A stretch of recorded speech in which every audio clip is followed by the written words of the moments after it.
Все малые города Беларуси возникали по-разному. Одни, которые появились на месте древнейших поселений, имеют глубокие исторические корни и окутаны аурой сказок и легенд.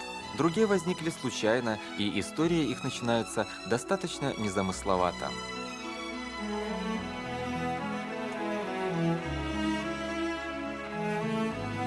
В междуречии Днепра и Сожа на живописной равнине уютно расположился город Буда-Кошелева. Здесь нет особых архитектурных изысков, старинных замков и разрушенных городищ. Кажется, что даже история его возникновения слишком проста.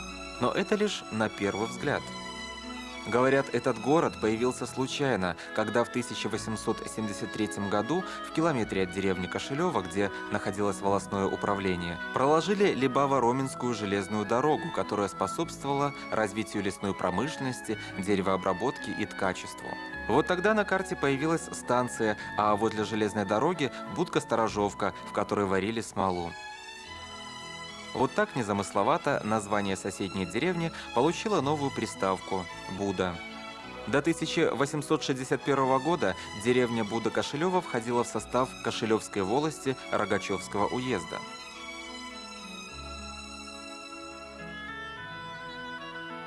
В середине XIX века на территории нынешнего города было урочище Болот. В этот период здесь насчитывалось 95 душ населения. Как это обычно бывает, у местных жителей есть своя легенда названия города. Рассказывают, что в старину здесь, в специально оборудованных печах, называвшихся будами, наши предки занимались переработкой древесины. Место, где возник город, можно сказать, не совсем удобное. Это болотистая местность. И строительство города связано с большими затратами. И историей людей, которые поселились в этом не совсем удобном месте.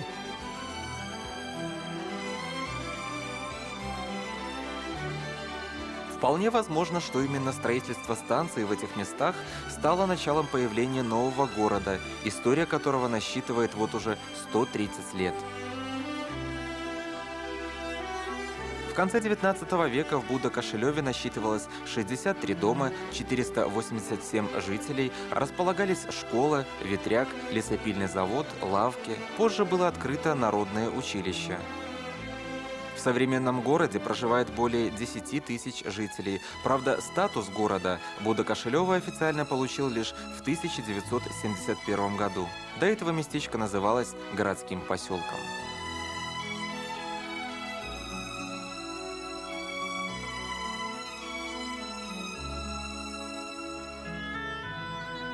Местные жители считают, что места здесь заповедные. Недалеко от деревни Селец находится крыница с живой водой, ровесница города. Говорят, в 30-е годы прошлого века рядом с местной крыничкой был построен деревянный домик и установлены кресты. На праздники здесь собирались люди из окрестных деревень, приходил священник. Сегодня сюда по-прежнему приходят люди за живой водой, которая не замерзает даже в лютые морозы. Может быть, и люди здесь такие, потому что питает их силы живая вода. Есть еще один источник жизни в этих местах – это лес. Вокруг Буда-Кошелева растут рощи, дубравы.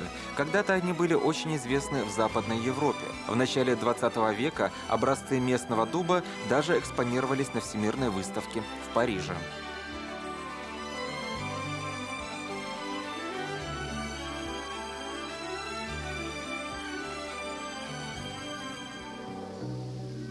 Михаил Новиков родился здесь, в Буда-Кошелева. 30 лет проработал директором местного лесного хозяйства. Лес в этих местах знает с детства. С гордостью говорит о том, что еще 100 лет назад Буда-Кошелевские дубравы были лучшими в Российской империи. Может быть, поэтому 100 лет назад здесь была организована лесная школа, на месте которой в начале 90-х годов 20 века появился аграрно-технический колледж.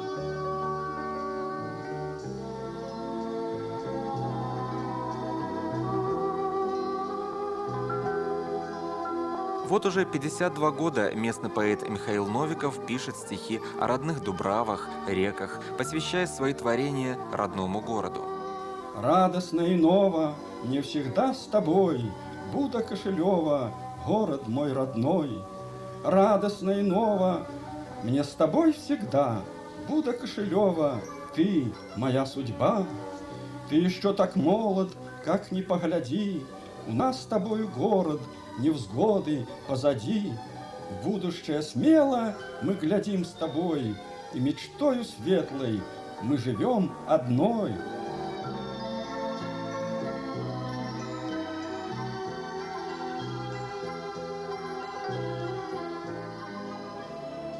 Трагедии и войны не обошли стороной эти дома, эти улицы, этот город. С августа 1941 по ноябрь 1943 года Буда Кошелева была оккупирована немецкими войсками. Каратели уничтожили 485 человек мирного населения. Они похоронены в могиле жертв фашизма. Братские могилы хранят память о погибших партизанах и воинах-освободителях.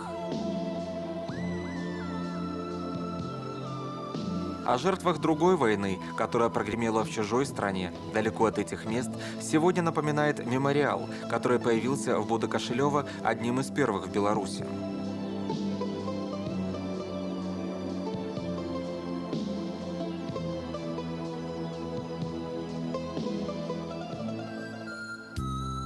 Современная планировка города состоит из сети прямолинейных улиц, а сам город разделен железной дорогой на две части. Центральная часть – это городская площадь и улица Ленина.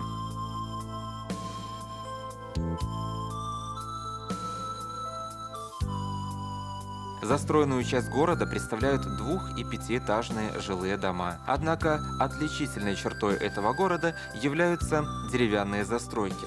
Здесь дома украшают по-особенному, опираясь на народные традиции и используя природные материалы.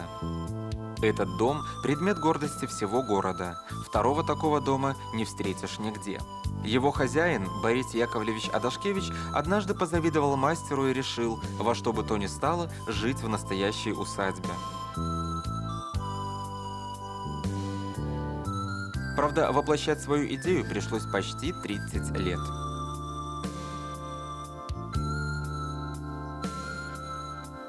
Дом я начал строить в середине 60-х годов.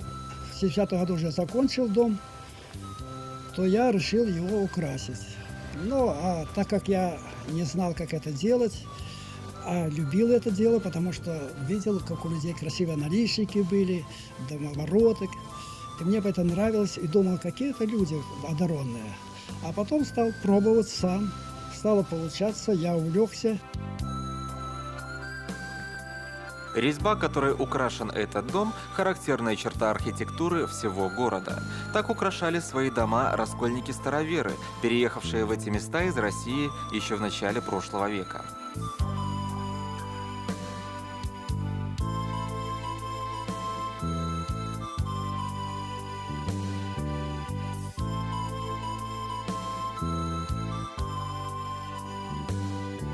Местные народные промыслы имеют здесь многолетние традиции. Например, умение вышивать, украшать каждый уголок дома передавались из поколения в поколение.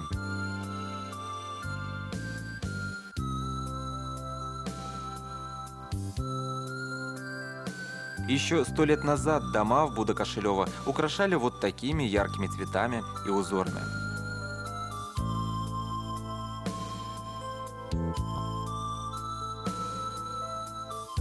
Это искусство с удовольствием осваивают и современные горожане.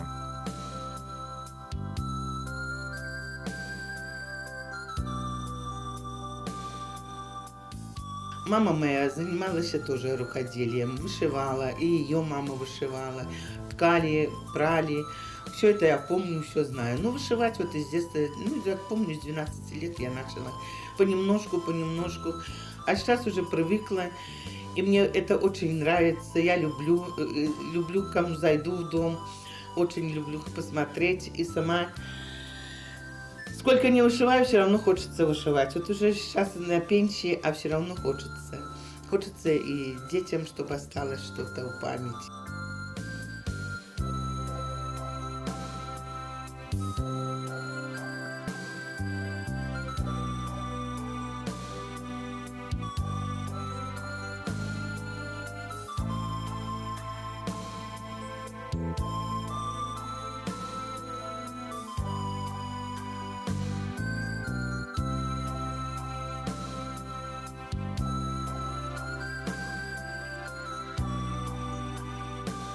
Есть среди местных вышивальщиц и те, кто не только изучает народные мотивы и традиции, но и пытаются разнообразить свои работы модными тенденциями. Как, например, вот в этих картинах.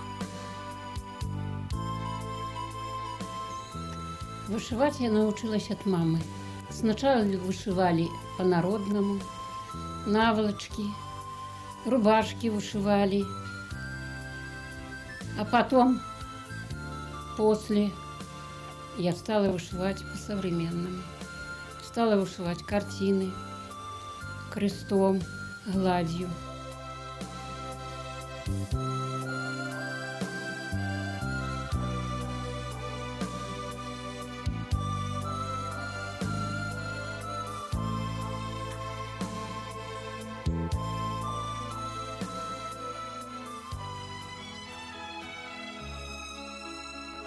Есть на белорусской земле города с более богатой историей, выразительной архитектурой и музеями, широкими улицами и шумными проспектами. Но именно здесь, в маленьком городе Буда-Кошелева, который 130 лет назад расположился по разные стороны от железной дороги, время как будто приостановилось.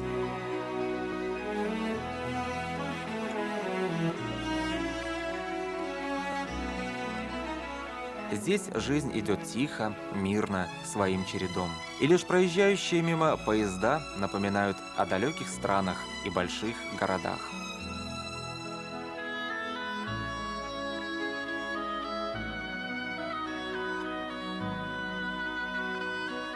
И пусть среди тысяч городов мой город не приметен, скажу не ради льстивых слов, он лучше всех на свете.